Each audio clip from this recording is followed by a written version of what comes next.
Hello. Today's story is called The Queen of Quok by L. Frank Baum. Let's begin.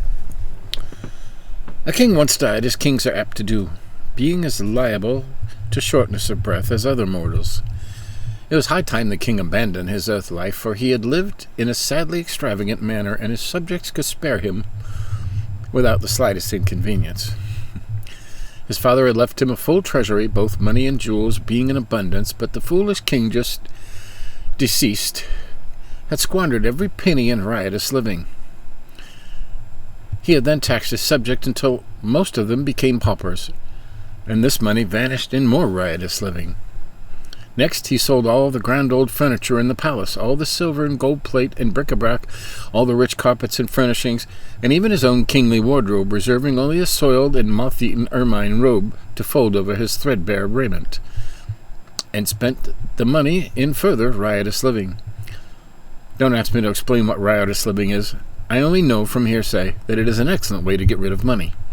And so this spendthrift king found it.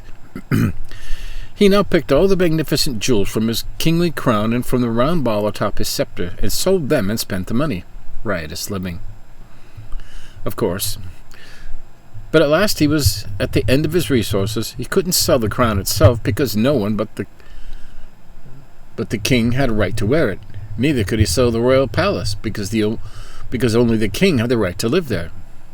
So finally he found himself reduced to a bare palace, containing only a big mahogany bedstead that he slept in, and a small stool on which he sat to pull off his shoes and the moth-eaten ermine robe.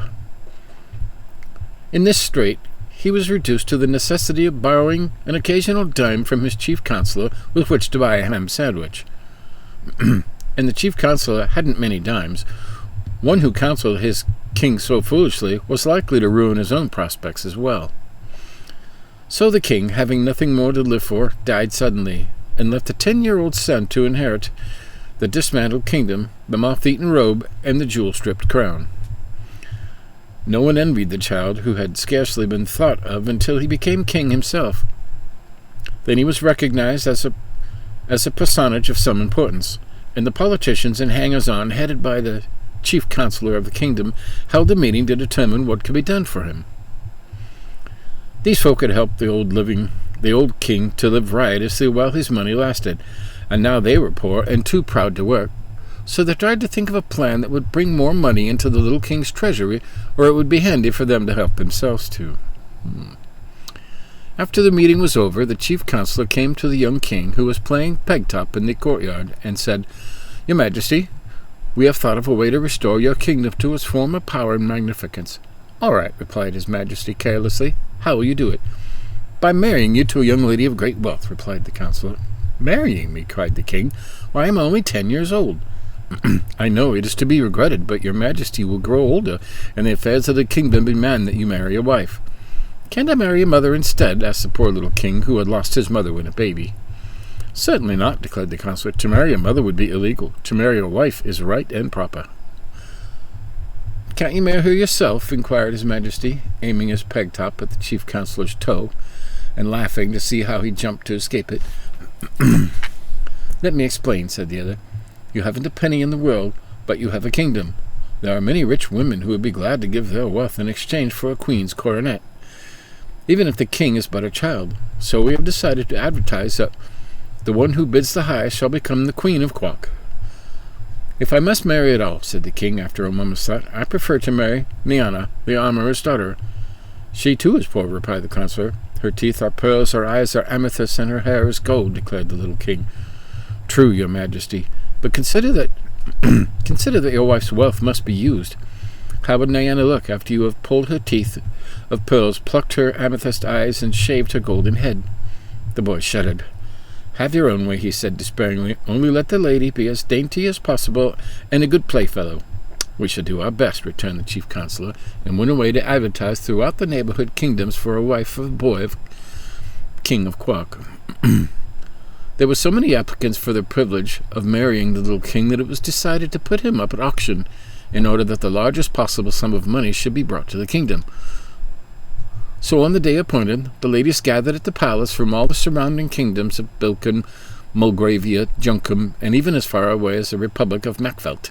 The chief counsellor came to the palace early in the morning and had the king's face washed and his hair combed, and then he patted the inside of the crown with old newspapers to make it small enough to fit his majesty's head.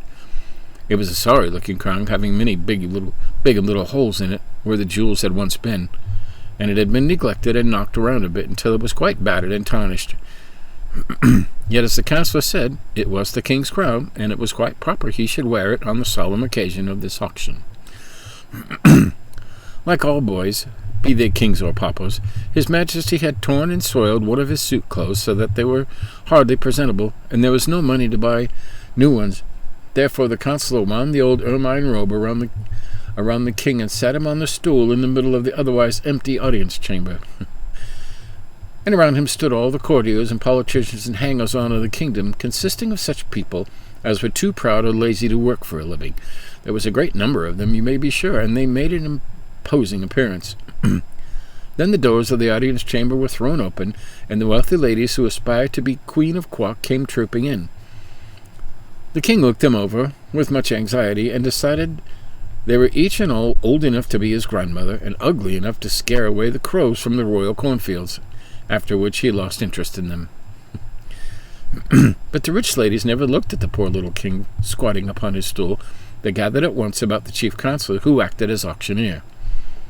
"How much am I offered for the coronet of the Queen of Quok?" asked the counsellor in a loud voice. "Where is the coronet?" inquired a fussy old lady who had just buried her 9th husband and was worth several millions. "There isn't any coronet present," explained the chief counsellor. "Whoever bids highest will have the right to wear one, and she can then buy it." "Oh," said the fussy old lady, "I see." Then she added, "I'll bid $14. $14,000, cried a sour-looking old woman who was thin and tall and had wrinkles all over her skin, like a frosted apple, the king thought. The bidding now became fast and furious, and the poverty-stricken courtiers brightened up as the sun began to mount into the millions. "He'll bring us a very pretty fortune after all," whispered one to his comrade. "Then we shall have the pleasure of helping him spend it." The king began to be anxious. All the women who looked at all kind-hearted or pleasant had stopped bidding for lack of money, and the slender old dame with the wrinkles seemed determined to get the coronet at any price, and with it the boy husband. This ancient creature finally became so excited that her wig got crosswise of her head, and her false teeth kept slipping out, which horrified the little king greatly, but she would not give up. At last the chief counsellor ended the auction by crying out, "Sold to Marianne Brodzinski de la Porcas for $3,900,624.16. And the sour-looking old woman paid the money in cash on the spot, which proves this is a fairy story. The king was so disturbed at the thought that he must marry this hideous creature that he began to wail and weep, whereupon the woman boxed his ears soundly. But the counsellor reproved her for punishing her future husband in public, saying, "You are not married yet. Wait until tomorrow after the wedding takes place. Then you can abuse him as much as you wish. But at present we prefer to have people think this is a love match." The poor king slept but little that night. So filled was he with terror of his future wife. Nor could he get the idea out of his head that he preferred to marry the armourer's daughter, who was about his own age. He tossed and tumbled around upon his hard bed until the moonlight came in the window and lay like a great white sheet upon the bare floor. Finally, turning it over for 100th time, his hand struck against a secret spring in the headboard of the big mahogany bedstead. At once, with a sharp click, a panel flew open. The noise caused the king to look up, and seeing the open panel, he stood up on tiptoe, and reaching within, drew out a folded paper. It had several leaves fastened together like a book. Upon the first page was written, "When the king is in trouble, this leaf he must double and set it on fire to obtain his desire." This was not very good poetry, but when the king had spelled it out in the moonlight, he was filled with joy. "There's no doubt about my being in trouble," he exclaimed, "so I'll burn it at once and see what happens." He tore off the leaf and put the rest of the book in his secret hiding place. Then, folding the paper double, he placed it on top of his stool, lighted a match, and set fire to it. It made a horrid smudge for a small paper, and the king sat on the edge of the bed and watched it eagerly. When the smoke cleared away, he was surprised to see, sitting upon the stool, a round little man, who, with folded arms and crossed legs, sat calmly facing the king and smoking a black briarwood pipe. "Well, here I am," said he. "So I see," replied the little king. "But how did you get here? Didn't you burn the paper?" demanded the round man, by way of answer. "Yes, I did," acknowledged the king. "Then you are in trouble, and I've come to help you out of it. I'm the slave of the royal bedstead." "Oh," said the king, "I didn't know there was one. Neither did your father, or he would not have been so foolish as to sell everything he had for money. By the way, it's lucky for you he did not sell the bedstead. Now then, what do you want?" "I'm not sure what I replied the king, "but I know what I don't want, and that is that old woman who's going to marry me." "That's easy enough," said the slave of the royal bedstead. "All you need to do is return her money she paid to the chief counselor and declare the match off. Don't be afraid. You are the king, and your word is law." "To be sure," said the majesty, "but I am in great need of money. How am I going to live if the chief counselor returns to Mary Ann Brodzinski her million?" "Phoo, that's easy enough," again answered the man, and putting his hand in his pocket, he drew out and tossed to the king an old-fashioned leather purse. "Keep that with you," he said, "and you will always be rich. Well, you can take out of the purse as many 25-cent silver pieces as you wish, one at a time, and no matter how often you take one out, another will instantly appear in its place within the purse." "Thank you," said the king gratefully. "You have rendered me a rare favor, for now I shall have money for all my needs, and I will not be obliged to marry any more. Thank you 1,000 times." "Don't mention it," answered the other, puffing his pipe slowly and watching the smoke curl into the moonlight. "Such things are easy to me. Is that all you want?" "All I can think of just now," returned the king.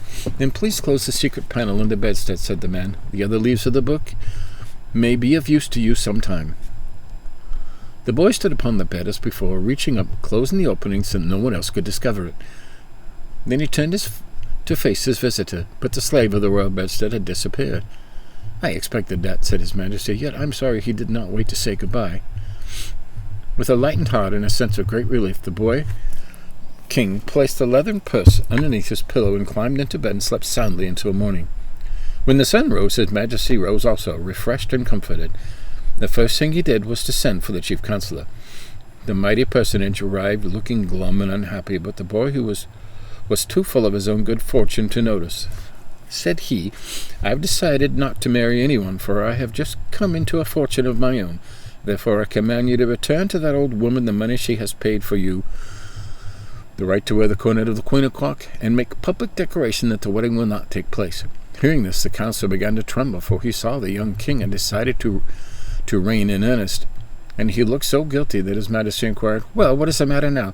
"Sire," replied the wretch in his shaking voice, "I cannot return the woman her money, for I have lost it." "Lost it!" cried the king in mingled astonishment and anger.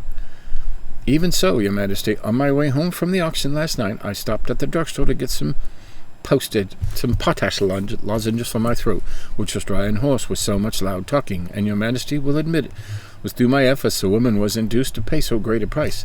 Well, going into the drugstore, I carelessly left a package of money lying on the seat of my carriage, and when I came out again, it was gone, nor was the thief anywhere to be seen."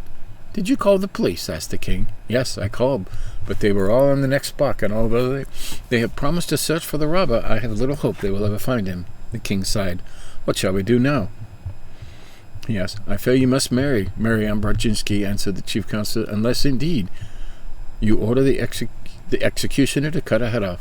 "That would be wrong," declared the king. "The woman must not be harmed, and it is just that we return her money, for I will not marry her under any circumstances." "Is that private fortune you mentioned large enough to repay her?"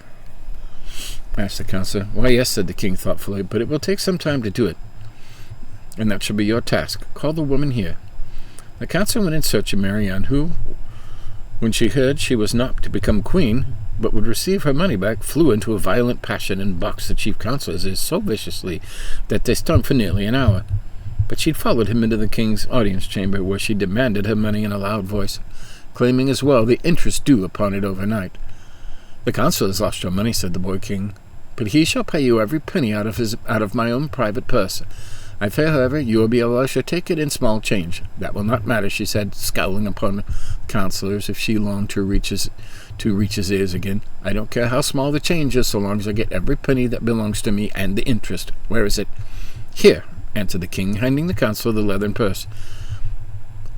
"It's all in silver quarters, and they must be taken from the purse one at a time, but there will be plenty to pay your demands and to spare." So, there being no chairs, the counselor sat down upon the floor in one corner and began counting out silver 25-cent pieces from the purse, one by one, and the old woman sat upon the floor opposite him, taking each piece of money from his hand. It was a large sum, $3,900,624.16, and it takes 4 times as many 25-cent pieces as it would dollars to make up the amount. The king left them sitting there and went to school, and often hereafter he came to the counselor and interrupted him long enough to get from the purse what money he needed to reign in a proper and dignified manner. This somewhat delayed the counting, but as it was a long job anyway, it did not matter much. The king grew to manhood and married a pretty daughter of the armorer, and they now have 2 lovely children of their own. Once in a while they go into the big audience chamber of the palace and let the little ones watch the aged, hoary-headed counselor count out silver 25-cent pieces to a withered old woman, who watched his every movement to see that he does not cheat her. It's a big sum, $3,900,624.16 in 25-cent pieces. But this is how the counselor was punished for being so careless with the woman's money. And this is how Marianne Rodzinski de la Bocas was also punished for wishing to marry a 10-year-old king in order that she might wear the coronet of the Queen of Quok. There you have it. A strange story, but it was written in the mid-1800s. But that's a story for today. Be here tomorrow. See you next time.